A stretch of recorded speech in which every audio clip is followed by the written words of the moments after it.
I'm homeless living here in my car.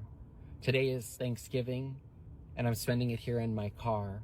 When I was being evicted from my apartment, which I paid my rent on time for 3 years, there was no help for me. Yet our government has sent over $300 billion this past year to foreign countries. And politicians like the governor of California, Gavin Newsom, just last week purchased a $9.1 million home in California. Oh, what's poppin', G gang? It's your boy Fushnika, man. We back with another reaction video. So check this out, man. Today I got sent this video about people that's becoming homeless, like baby boomers and like that. And people are finding themselves in a position where they can't pay bills, so they're living in their cars, living in RVs, living in storage facilities, whatever have you. So we're gonna tap into that video today. Make sure if you're new to the channel, go ahead and subscribe. We're going up. At the end of the video, there will be a playlist. At the end of the video, make sure you check out that playlist. We got 31 videos in there for you guys, for videos just like this if you like reaction videos. I ain't gonna hold you guys up. Let's go ahead and see what's going on so we can make sure they don't happen to us. You feel me? So let's tap in, man. Today is Thanksgiving, and I'm spending it here in my car. How the f did I become homeless? Stay tuned to find out. Damn. I'm homeless, and I used to be on the honor roll. Now I'm in college, and I'm living in my car. Did you know that the fastest growing demographic of homelessness is the baby boomer generation? Today we're taking a look at the harsh reality of homelessness. We'll be watching videos of people sharing their experiences living on the streets. It's a tough topic, but it's important. Let's see challenges faced by those experiencing homelessness. And yeah, one more thing, subscribe. How the f did I become homeless? Stay tuned to find out.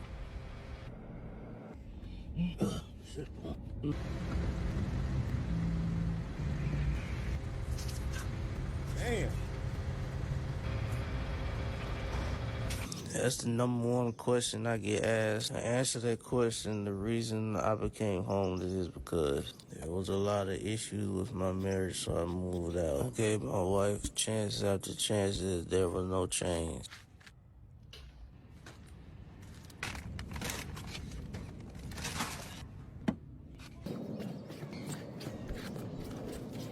Damn. So he's homeless because of his wife, basically. I'm not saying, but I'm saying. On both sides. Watch who you marry. Really know that person. Learn it. If they not adding to your life, they subtracting. Make sure they coming in with something. Not just no goddamn looks. You feel me?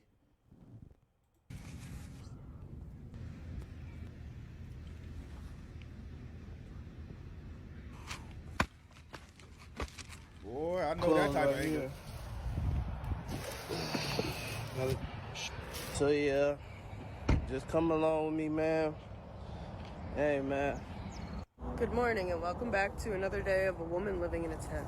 It's so nice out today, but I have to be at work in 1 hour, so I gotta get ready quick.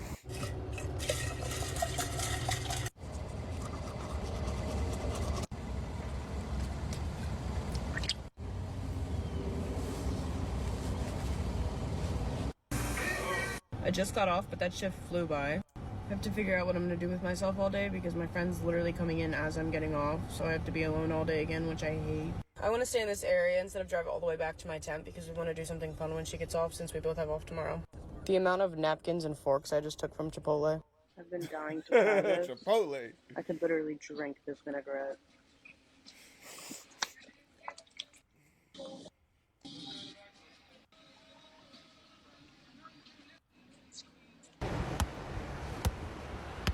It's getting dark and I have nothing to do and nowhere to go.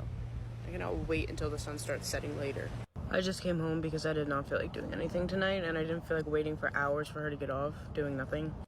Shrimp and broccoli for dinner, and then I'm going to bed because I have nothing else to do. And it is only 8:30. It's 3:30 in the morning and I wake up to police sirens. And I look to my right and my friend's not there. She had never came home from work, so I started panicking because she would never not just come home from work. I'm calling her over and over again. I'm ready to call the police, file a missing persons report. Like, obviously something terrible must have happened to her. So I jump up, put my shoes on, I'm ready to go, follow the police sirens, go look for her. And she's literally sleeping in her car right outside the tent. And I'm like, thank God. but I am so pissed at you right now. The culprit. It was kind of an uneventful day, but I'm gonna try to go back to bed, so good night. Hi there, my name is Tyler. Hold on, man, Tyler. Even though I work... Hold on, Tyler, man. This epidemic is getting out of control. This is like the damn epidemic for getting your car repoed type. You know what I'm saying? This is what it's come to. This is what it's come to. And we're talking about young motherfuckers, you feel me? And they have jobs. They just can't afford to live by themselves. And then you go be homeless, and then you got to wake up to nobody next to you, just you. What the do y'all do in the wintertime? That's what I'm saying. Like, yeah, all that pouring water when the sun is blazing, but in the wintertime, how y'all surviving that shit? Because me and the cold don't mix. And what's worse than the cold to me is rain. I could never, bro. I'll make sure man, fuck that. 50 to 60 hours every week.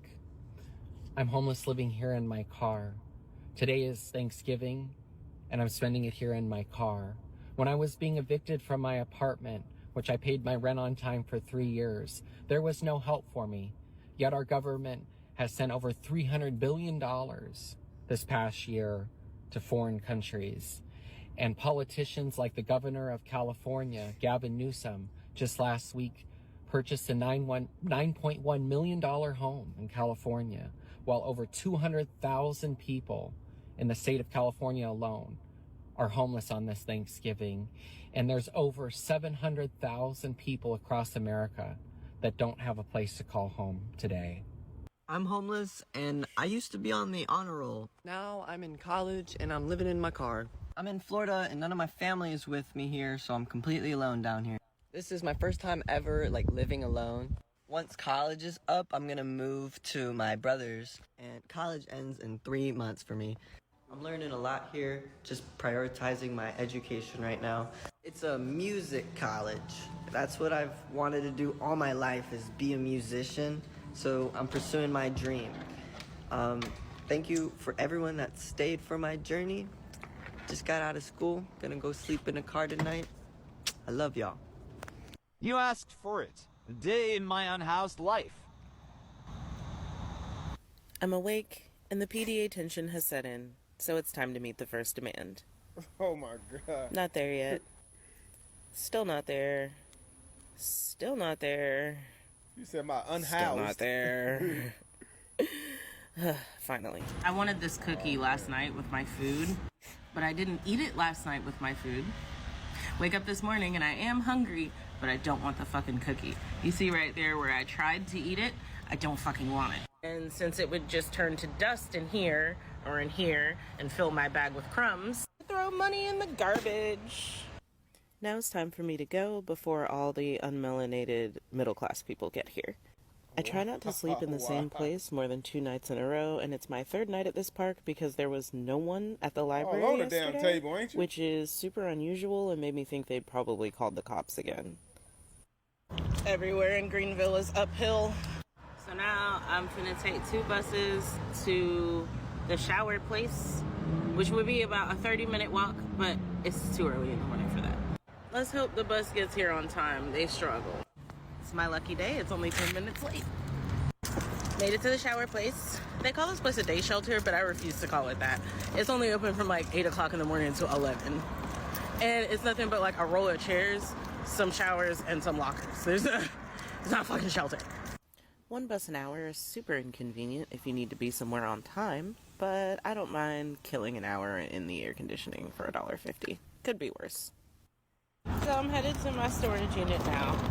And I just want you guys to look at this intersection.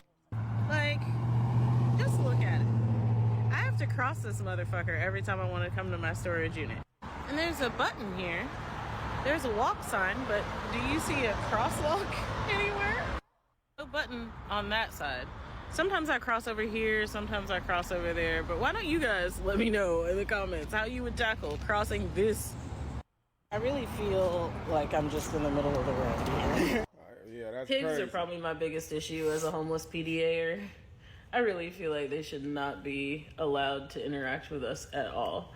I was sitting on this giant ass horseshoe bench in the plaza downtown yesterday. And this is a big ass horseshoe bench, okay? It could easily fit 25, 30 people on it, okay? And I'm the only person on this bench. So I'm laying down because I just get to this point where I'm sick of being upright. Like, it hurts my neck and my back to continuously hold my head up. And there was no way to sit comfortably on that goddamn thing. So, anyway, I laid down.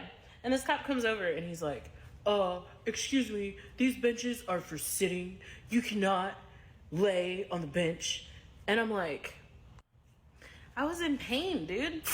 And that rule didn't make any goddamn sense to me. Like, people lay on that bench all the goddamn time. I've laid on that bench all the goddamn time in front of cops. And yet, yesterday, for some unknown reason, this cop on this day decided to have a fucking problem. And I know I was probably like, what? You know, because I didn't understand. That rule didn't make any goddamn sense. I'm the only person on the bench. Why do you care? So I know I'm looking at him like, so he goes, well, it's just a city ordinance, you know. You can't, the benches are for sitting. And the first words out of his mouth, it was instant fucking PDA rage for me. Because why the fuck are you bothering me? So I really gotta sit there and be like, okay, what's gonna happen to me if I defy this cop, you know? Is he gonna write me a ticket? Is he gonna take me to jail? Is he gonna shoot me in cold blood? So I gotta like sit there and really take a beat, take a breath. Be like, fine, Chanel, it's whatever, just sit the fuck up. I really be having to stop and take a whole deep breath. And they don't like that either. They take that as defiance too. So how the fuck am I supposed to interact with 12 without getting my ass murdered? Anyway, it is 1 p.m. and I have not eaten yet. So hopefully I'll be able to do that next. I have an appointment with pain management at 2:45 today. This is the instructions that Google gave me on how to fucking get there. It involves taking a mega bus to Spartanburg and then a Greyhound back to Greenville. Google really goes nuts when you try to take public transit and it's outside public transit range. What I'm really gonna do is take 2 buses and a Lyft, which I'm low on funds and was not planning on doing today. Before you ask, yes, there is transit for doctor's appointments, but you have to call them 3 days in advance. And I didn't know that yesterday when they called me to reschedule my appointment for today. But are you starting to see how complicated this is? Are you starting to see how many moving parts I have to constantly keep up with? Are you starting to understand that you can't give me advice without knowing all the information, and the only way that I could give you all the information is if I went live for like months? Just a thought. Everywhere in Greenville is fucking uphill. Carrying this heavy ass shit is hell on my shoulder, but at least the weight's off my back now. I thought the suitcase being on 4. Now y'all drop it down in the comment section. let me know what y'all think about her rant. It's like, I know you're homeless and going through it, but some of it's a little extra. You know, when you homeless, you gotta do what you gotta do. And the police, the benches are made for sitting. I'm just saying, like, so somebody want to come sit down and you land on it, like, I don't know. I understand what you're going through, but some of this shit she complaining about is like, well. 4 wheels would help to ease the pain, but the terrain is so fucking bad that I can barely use it like that. I'm at the bus stop now, but even with the bus stop Lyft plan, there's no fucking way for me to get there on time now. I'm just gonna take a Lyft the whole way. And either way, I still don't have time to eat. So, hot. I'm irritated. I'm lightheaded as fuck. I know I'm complaining a lot, but damn! That's all I'm saying, I just baby. arrived Like, at the library after filming the TikTok you saw yesterday. Yesterday, when you see this, I don't have a time machine. Hoping to get some charging done. Both of my power banks are dead. And I still have one big thing left to do today, but unfortunately you guys do not get to be a part of that. I've been super sensitive today, especially to sound, and everything has just been so loud. I've just been walking around like this all day, just like this. So I'm ready for it to be over. I got hired this week as a mother's helper just for once or twice a week, and that's where I'm walking now. She's about 1.5 miles away from where the car is, and today she's going to have me sort through and organize the nursery and the toys, which is being paid hourly, so it did take me some time, which is good for me. Then I'm meeting Jay at the bus stop. We're going to go get lunch. I'm wearing my fuzzy socks today because we are out of clean laundry. These are my sleeping socks. And that's all I have left until we can get to the laundry. So we're going to take the bus over to actually McDonald's. Jay got a gift card for $25 for Christmas, and we're going to use that. We're really excited because we haven't been to McDonald's in a while. And then we're going to go ahead and head over to Panera so that we can use the Wi-Fi, stay out of the coming rain, and look for more jobs and housing. Y'all said to post the truth about my life, so here goes. A couple days ago, I posted about how I thought I had a spider bite, and I went to the ER. It was an abscess, and they had to cut it open and leave it open to drain. So I haven't been able to walk. It's so painful. They did give me some painkillers, but it still hurts. Now, I went to work right after they did that because I'm paycheck to paycheck, and I'm staying in Airbnbs and things like that. So trying to get on my feet, and after that shift, it had swole back up to twice the size, and it had bled through the gauze. So, man, am I the only one that's tripping here? The other lady was catching Ubers or Lyfts. She had money to do that. This lady's saying she had an Airbnb. What am I missing? Then the couple before this, I'm assuming they were a couple or friend, whatever. It's two of y'all. And the good thing is y'all were going to McDonald's, use the Wi-Fi to look for jobs and all that type of stuff and housing. That's great. But god damn, man, y'all got, man, pull your goddamn, this shit can't be. I don't know. I just feel like my grind and my hustle will not let me get to that level. You feel me? I just don't think it would, because I've been on this earth for a long time, and I've never been in that position where I had to be homeless or sleep in my car and shit like that. You feel me? I've always made a way. I've always did the extra 2 and 3 jobs, side hustles, whatever. So I'm just curious to how they find themselves in these situations. If it's domestic violence, I get it. I get that for sure. You know what I'm saying?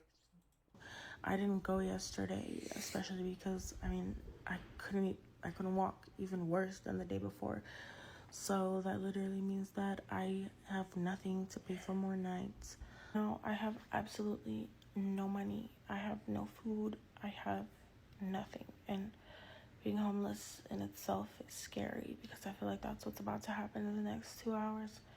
But being homeless with my leg like this, I have reached out to so many shelters, and either they don't pick up the phone, they're full, or I don't qualify because maybe I'm the wrong demographic for it. But I really have been trying hard, and having an injury is the last thing that I need right now. I'm by myself out here, so if you're feeling generous and you want to help me secure somewhere to rest my leg, I would love that. If not, that's okay. But my Cash App's right there, so thanks. Please watch this. Please watch this. My son and I are officially homeless. We moved in to my partner's studio. It's an artist studio. It's literally a room with a bathroom. Because Milton displaced me, my son's bedroom is sinking into the earth because of how wet the earth has been for, 3 freaking hurricanes in the last 3 months. I live in a mobile home, so it's already not exactly the strongest, which I knew when I moved into, but it's what I could afford in this damn economy. We moved in here and we don't have a lot of space. My son has a couch in the hallway for him to sleep, and we've partitioned it off. Casa Ivor saw that. They saw some dishes in the sink, and they let my partner know that, hey, don't forget, you can't have guests. So I got notified today that we have to go.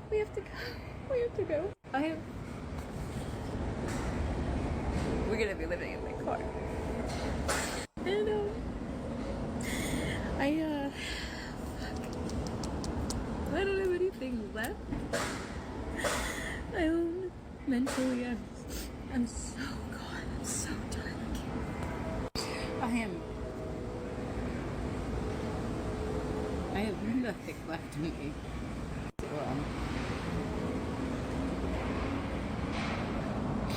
maybe this is the day that the world ends. Come on, go. All right, so we're going to talk about one of the biggest problems every city in the country is facing right now that folks might not know about. Did you know that the fastest growing demographic of homelessness is the baby boomer generation? They are falling into homelessness faster than during the Great Depression. So we are not used to this. Plus, the baby boomer generation is the largest current, when you're talking about demography, it is the largest population in this country's history. So the amount of people that are in that generation that could potentially fall into homelessness is like we've never seen this in this country. And we're talking about a social services system that has been pushed to the max. COVID has really pushed it as far as we ever thought it could go. So resources are limited, and when resources are limited, you have to prioritize differently.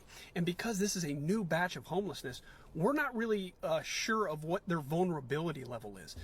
Think of social services like a hospital. The hospital is always going to take the person with a potential heart attack over a stubbed toe, even if the stubbed toe person comes in before the heart attack person, right? It's the same thing in social services. You have to prioritize the highest level of vulnerability. And these people are new to the system. They haven't ever been in it. They don't know how to navigate it, but they're coming from housing. So it's going to be difficult. And the systems are going to have to react to this, and quickly. And I'll give an example from my personal life that is emblematic of what's happening across the country. My stepdad passed away. And when he passed away, it left my mom, who is disabled and on SSD, Social Security disability income. She makes probably $700 a month, something like that. In this housing market, you're toast. I mean, that's it. Unless you own your home. We don't. We've been renters my whole life. So I moved in with her. Imagine if she, and I'm not saying anything about me, anyone in my position would do it. Imagine if someone like me wasn't there for that person, or like you, to help them out. So cities are going to have to get creative on this. And really, they can do a couple of things. They can pass rent control ordinances, which, let me tell you, there would be a fight like no other, especially in the Midwest. If someone's going to try and pass rent control ordinances, there would definitely be a fight, so it might be tough to get done. And the other thing, and I think this is what cities are going to have to do, and I'm talking about the government and the social services system, is find some matchmaking algorithms to start pairing roommates. We're going to have to find a way to maximize the income of these folks. They're not able to make more money, so we need to maximize it. And really a way to do that is to pair people up. Imagine if my mom could find a roommate that wasn't combustible, wasn't fire, their personalities matched. It could really go a long way, and we're going to need to be able to do this at scale. So that's the info for today. Thanks for listening, and we can end homelessness. Well, that was a sobering look at the harsh reality of homelessness. It's important to remember that these are real people with real stories. Help those who are in need, not those who will get high. And don't forget to like, comment, and subscribe to show your support. That's crazy, man. Like, I really feel for the people that are in the position where they just can't get any help, can't find help, can't get no assistance. The ones that are really can't find a job or not getting called back for job interviews, and you know what I mean? Like, because I know it's a lot of that going on. Like, jobs aren't hiring and shit like that. You know what I mean? So I really have a lot of empathy for those people. But I don't know, man. This is crazy. There has to be a way for us. Like I said, we sending all this money overseas and to these other countries, and we got a real problem here for sure. Tap in the comment section. Let me know what are your suggestions on how to end the homelessness. Like, you know, it's hard for people that are homeless to have families, but families are not like families no more. Like, there's families that are so separated. Cousins don't talk to cousins. You know, people not talking to their parents. People not talking to their brothers, their sisters. Like, it's up. So when one of them is going through a hard time, they don't want to reach out to that family member, or they do and get turned down. You know what I mean? So tap in the comment section. Let me know what your idea of ending this is, homelessness, and let's chop it up and see if we can like figure out what the government can do, the resources they can do. Like, we already know the IRS is stealing, the government's stealing, they failing audits, the Pentagon, bro. There's a lot of thievery going on within our government. You know what I mean? They got their own goddamn problem they need to get fixed so they can really help the American people, in my opinion. You feel me? So make sure if you're new to the channel, go ahead and tap in, subscribe to the channel. If you enjoyed the video, give it a like, share the video. And we turn it up, man. We're going We going all the way with it, man. I'm not gonna stop. We gonna hit that 14,000. I'm on that 14K subscriber grind. As soon as we hit 15,000, I'm giving away a couple things. So make sure you tap in, share the videos, get more people into the channel, and do me a favor, man. Like the video. That's all I ask for you guys. Tap into my community section. I post daily vibes to get you through whatever you're going through, or just to open up your eyes and see a different perspective of things. You feel me? That's what I'm about. GE gang, grind every day, going after new goals. That's what type of time we on. We don't want to find ourselves in the homeless state. And if we are in the homeless state, we're going to find our way to get up out of there, because it ain't a way to live, especially in the wintertime. I feel for them people in the winter time, especially the ones living in cars too, because it's like, if you don't got money, you got to use, you know what I'm saying? You got to use whatever you got to put in gas, and then you run in that car not long to stay warm. It's a fucked up situation, man. I'm going to make sure my kids never have to go through that. Man, listen, get in that crypto bag. This ain't financial advice. Get in that crypto, get into the stock market, whatever you got. Start throwing into some of that shit, make some money. You feel me? It's your boy Foos Nigga. I'm gonna catch you guys in the next video. Gone.